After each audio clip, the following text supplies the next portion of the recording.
एक बाई रात्रीच्या किर्र अंधारामध्ये घनदाट जंगलातून पळत जात असते.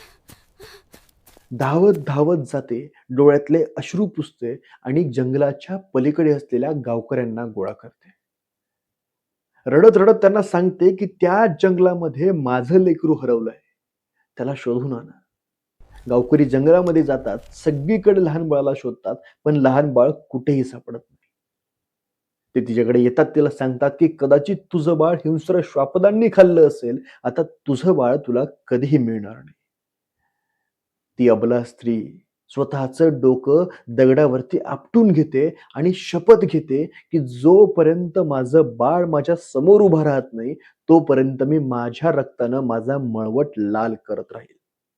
कपाळ मोक्ष करून घेणारी ती स्त्री म्हणजे आपली भारत माता आहे आणि तिची हरवलेली लेकरं म्हणजे आपण आहोत.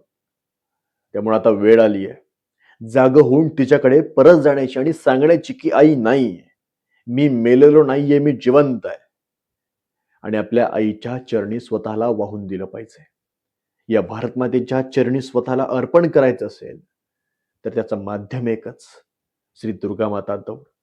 म्हणूनच येत्या दसऱ्याला चिंचवडनगर, वाल्लेकरवाडी, चिंचवडगाव आणि आजूबाजूच्या सगळ्या परिसरातील भारतमातेच्या सुपुत्रांना अवतान धाडतोय. दसऱ्याच्या दिवशी महादौड आयोजित केली आहे. कुठं यायचंय, कसं यायचंय, किती वाजता यायचंय, सगळं दिसत असेल. पण यायचंय नक्की, एवढंच खरं. का यायचंय? स्वतंत्रते भगवतीच्या रक्षणार्थ यायचंय. का यायचंय? आई अंबाबाईच्या चरणी स्वराज्याचे सुराज्य व्हावे ही मागणी मागायला यायचंय. का यायचंय? शिवछत्रपतींचा सांगावाय म्हणून यायचंय. वाट पाहतोय.